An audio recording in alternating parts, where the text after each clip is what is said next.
안녕하세요. 우리 설교 유초등부 친구들, 홀리키즈 친구들 일주일 동안 잘 지냈나 모르겠네요.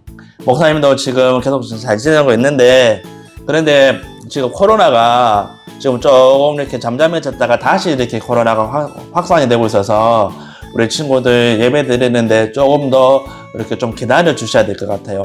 그래서 힘들지만 좀 어렵지만 그럼에도 불구하고 이렇게 유튜브로 예배 드리는 가운데 하나님 만나는 시간 되었으면 좋겠고, 예배 드리는 가운데 정말 하나님께서 기뻐하시는 우리 오늘도 그런 예배가 되었으면 좋겠습니다.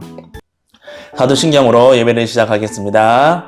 전능하사 천지를 만드신 하나님 아버지를 내가 믿사오며 그 외아들 우리 주 예수 그리스도를 믿사오니 이는 성령으로 잉태하사 동정녀 마리아에게 나시고 본디오 빌라도에게 고난을 받으사 십자가에 못 박혀 죽으시고 장사한 지 사흘 만에 죽은 자 가운데서 다시 살아나시며 하늘에 오르사 전능하신 하나님 우편에 앉아 계시다가 저리로서 산 자와 죽은 자를 심판하러 오시리라. 성령을 믿사오며 거룩한 공예와 성도가 서로 교통하는 것과 죄를 사하여 주시는 것과 몸이 다시 사는 것과 영원히 사는 것을 믿사옵나이다. 아멘.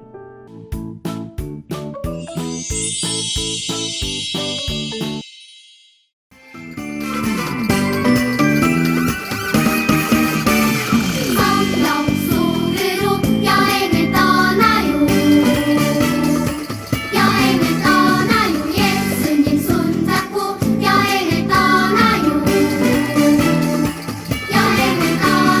아름다운 이야기들과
예배받기 합당하신 하나님, 찬양받기 합당하신 하나님, 예배자를 찾으시는 하나님, 내가 그 사람 되길 원하네. 예배받기 합당하신 하나님, 찬양받기 합당하신 하나님, 예배자를 찾으시는 하나님, 내가 그 사람 되길 원하네. 상한 마음을 치유하시며 병든 자를 회복시키시네. 눌린 자를 자유케 하시며 눈먼 자를 보게 하시네. 예배를 통해 하나님께만 영광을,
안녕하세요, 우리 친구들. 오늘도 함께 우리 친구들하고 말씀을 함께 나눌 텐데요. 오늘도 말씀 가운데 하나님께서 우리에게 주시는 은혜 받고 또 하나님께서 우리에게 주시는 말씀대로 살아가는 우리 서울교회 홀리키즈 친구들 그리고 유초등부 친구들 다 되었으면 좋겠습니다. 오늘부터 목사님이 설교를 좀 이렇게 빠르게 진행을 할까요? 목소리가 뭐 말씀도 조금 빨라질 건데요. 우리 친구들이 유튜브 보는 가운데서 좀 더 집중할 수 있게 목사님께서 속도를 조금 이렇게 높일 건데 함께 집중해서 함께 말씀을 잘 나누었으면 좋겠습니다.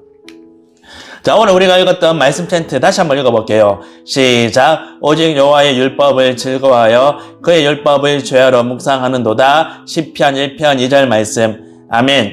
자, 여기 보면 묵상이라는 이렇게 지금 단어가 나와요. 묵상이 무슨 말일까요? 묵상은 바로 묵묵히 마음속으로 생각하는 것을 이야기해요. 그러니까 하나님께서 우리에게 주신 말씀을 듣고 그 말씀대로 우리가 어떻게 이렇게 살면 될까 저렇게 살면 될까 이 말씀이 도대체 무엇을 말하는 걸까 우리가 이 말씀을 통해서 내가 어떻게 살아야 될까라는 것들을 마음속으로 묵묵히 생각하는 것들을 이야기하는데요. 오늘 이 말씀을 묵상하는 부분에 대해서 함께 말씀을 함께 나눌까요? 동영상을 먼저 보고 함께 말씀을 이어가도록 하겠습니다. 동영상 보도록 하겠습니다. 그의 형제들 가운데 서 있는 예수 그리스도의 증인 디트리히 보네퍼. 오늘 이야기의 주인공인 보네퍼는 지금으로부터 약 120년 전인 1906년 독일에서 태어났습니다. 14살 때 신학자가 되기로 다짐한 그는 베를린 대학교와 미국 유니온 신학교에서 공부한 후 25세에 목사 안수를 받고 독일의 핑켈발데 신학교의 책임자로 부임하게 되었습니다. 신학생들을 가르칠 때 보네퍼가 가장 강조하였던 것은 매일 규칙적인 말씀 묵상과 기도의 훈련을 하는 것이었습니다. 또한 그는 그리스도의 은혜는 값비싼 은혜임을 고백하며 그 은혜에 감사함으로 반응하며 예수의 가르침을 따라 살아가는 삶의 모범을 통해 학생들을 지도하였습니다. 보네퍼 교수님은 저희에게 항상 이렇게 말씀하셨어요. 너희들이 다른 것보다 어떻게 성경을 읽고 어떻게 기도할 것인가를 생각했으면 좋겠구나. 그래서 저희는 매일매일 정해진 시간에 성경 묵상과 기도 생활을 실천해야 했어요. 아침 저녁으로 예배를 드렸는데 시편을 읽고 찬양하고 구약을 읽고 찬양하고 마지막으로 신약을 읽고 찬양을 하고 나면 기도를 마친 후에 꼭 30분씩 예배에 대한 묵상의 시간을 가졌어요. 1933년 히틀러가 독일의 총통으로 집권하게 되었을 때 대다수의 독일 교회는 독재자 히틀러 앞에서 침묵하거나 그를 독일을 구원하기 위해 하나님께서 보내주신 구세주로 지켜세웠습니다.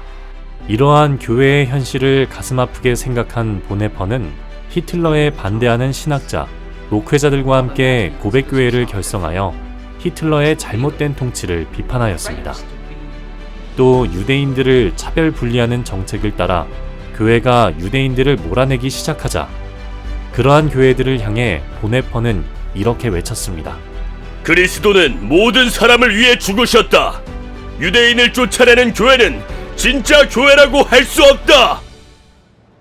이후 핑켈발데 신학교는 히틀러에 의해 폐쇄 조치를 당하게 되었으며 보네퍼는 독일 경찰들의 감시를 받게 됩니다. 그러다 결국 1943년에 보네퍼는 반정부 활동에 적극적으로 가담했다는 이유로 체포되어 감옥에 갇히게 됩니다. 감옥에 수감되어서도 보네퍼는 말씀 묵상을 멈추지 않았습니다. 그는 매일 하나님의 말씀을 묵상한 내용을 부모님과 친구들에게 편지로 써서 보내게 됩니다. 그렇게 2년 정도를 감옥에서 말씀을 묵상하고 연구하던 보네퍼는 1945년 4월 9일 죄수들과 함께 예배를 드린 후 39세의 나이에 교수형에 처해지게 됩니다. 저는 보네퍼의 마지막 순간에 그 자리에 있었습니다.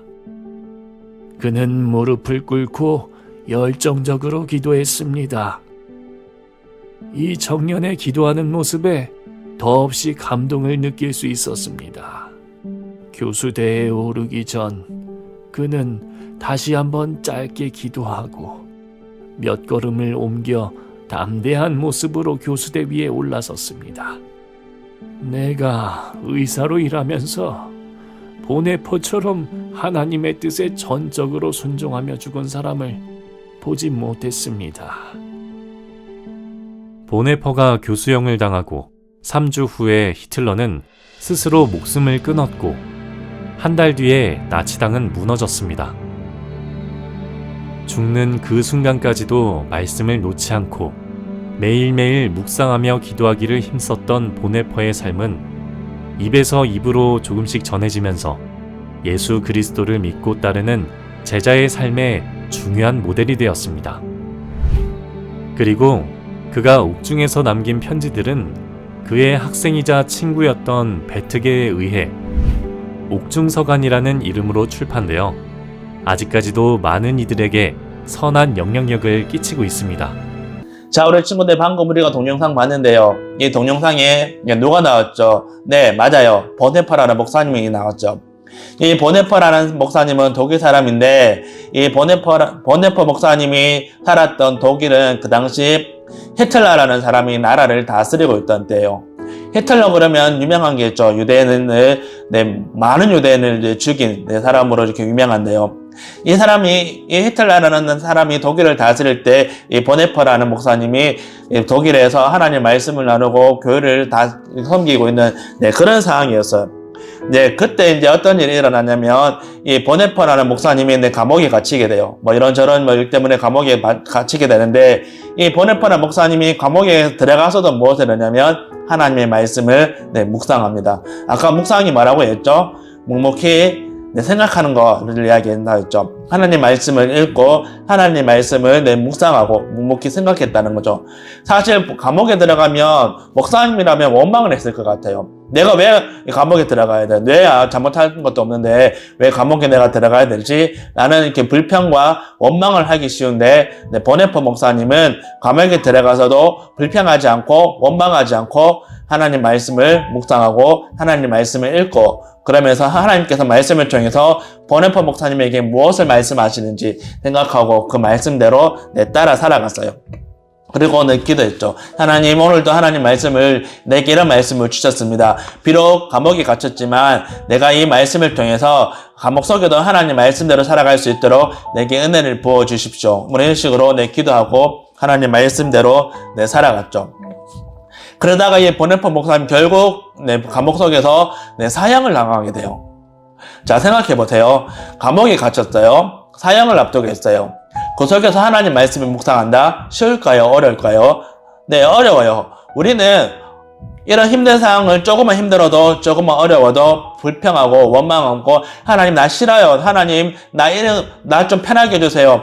이렇게 기도하고 하기는 한데 그런데 보네퍼 목사님은 감옥 속에서 하나님의 말씀 묵상하고 하나님 말씀을 가지고 기도하고 하나님 말씀대로 살아가려고 애쓰고 노력하는 그런 목사님이셨어요. 저는 이런 모습이 우리의 모습이 되어야 되지 않겠나 싶습니다. 우리가 매일매일 살아가는 가운데 하나님 말씀을 읽고 하나님 말씀을 묵상하는 가운데 그 묵상을 통해 하나님께서 내게 무엇을 말씀하시는지 생각해보고 그 말씀대로 살아가는 이런 모습들이 있어야 되지 않겠나 싶어요. 지금은 이렇게 초롱이와 하나님 이렇게 하고 비 오는 날 좋아하는 음악을 들으며 조용히 하나님 말씀을 묵상하는 시간 이렇게 되어 있는데요. 우리가 하나님 말씀을 묵상하는 가운데 우리가 시간을 정해서 그 속에서 하나님 말씀을 읽으면서 하나님 말씀을 생각하고 그리고 이 말씀을 내가 어떻게 하면 살아갈 수 있을까? 어떻게 하면 이 말씀대로 살아갈 수 있을까? 생각하는 그런 시간을 우리가 매일매일 가졌으면 좋겠어요. 물론 매일매일 가지기는 힘들다 할지라도 적어도 일주일에 한 번은 하나님 말씀을 듣고 하나님 말씀을 읽고 하나님 말씀을 묵묵히 생각하고 그 말씀대로 살아가는 우리 친구들 되었으면 좋겠어요. 그래서 매일매일 살아갈 때 정말 하나님과 예수님과 동행하는 삶을 살아가야 되는 거죠. 우리가 하나님 말씀을 묵상한다, 하나님 말씀을 묵묵히 생각한다. 이것은 무엇을 의미하냐면 내가 늘 하나님과 매 순간순간마다 예수님과 동행한다, 예수님과 함께 살아간다라는 것들을 이야기하는 거죠. 그래서 정말 우리 서울교회 유초동부 친구들, 홀리키즈 친구들 매일매일 하나님 말씀을 곰곰이 생각하고 묵묵히 또 묵상하는 가운데 하나님께서 주신 말씀대로 살아가고 이것을 통해서 매일매일 하나님과 동행하는 삶, 하나님과 늘 함께하는 삶을 살아갔었으면 좋겠어요. 이것이 아까 보네퍼 목사님이 과목 속에서도 하나님 말씀을 묵상하며 하나님 말씀대로 살아갔던 삶이죠. 바라기는 이런 삶을 통해서 정말 하나님께서 기뻐하시는 우리 서울교회 유초등부 친구들, 홀리퀴즈 친구들 잘 되었으면 좋겠습니다. 자, 말씀을 정리하면서 오늘 우리가 읽었던 말씀 챈트 다시 한번 읽어보고 마치도록 하겠습니다. 시작. 오직 여호와의 율법을 즐거워하여 그의 율법을 죄하러 묵상하는도다. 시편 1편 2절 말씀 다시 한번 시작. 오직 여호와의 율법을 즐거워하여 그의 율법을 죄하러 묵상하는도다. 시편 1편 2절 말씀. 아멘. 기도하겠습니다. 하나님 아버지, 오늘 말씀을 통해 하나님 말씀을 묵상하는 것이 무엇인지 말씀하셨습니다. 묵묵히 하나님 말씀을 생각하는 것, 그리고 생각한 말씀대로 살아가는 것, 이것이 하나님의 말씀을 묵상하는 것이라고 말씀하셨습니다. 하나님 보네퍼 목사님이 과목 속에서도 원망하지 않고 불평하지 않고 하나님 말씀을 묵상하며 하나님 말씀대로 살려고 노력했듯이 하나님, 우리가 매일매일 살아가는 가운데 불평하거나 원망하는 것 대신에 하나님 말씀을 묵상하고 묵묵히 생각하면서 하나님 말씀대로 살아갈 수 있도록 도와주시옵소서. 이것이 우리가 매일매일 하나님과 함께하는 삶, 하나님과 동행하는 삶, 하나님 따라가는 사람이 좀 있습니다. 하나님께서 함께 해주시고 또 우리가 이렇게 살아갈 수 있도록 도와주시옵소서. 하나님, 코로나19 때문에 하나님 예배 드리는 게 힘듭니다. 어렵습니다. 그렇지만 이런 상황에서도 하나님 말씀을 묵상하며 기뻐하며 하나님과 동행하는 삶 살 수 있도록 도와주시옵소서. 우리 선생님들, 우리 친구들 하나님 또 일주일 동안 살아갈 때 하나님께서 은혜 베풀어 주시고 하나님 말씀대로 살아갈 수 있도록 축복해 주시며 건강하게 살아갈 수 있도록 인도해 주시옵소서. 감사드리며 예수님의 이름으로 기도드립니다. 아멘.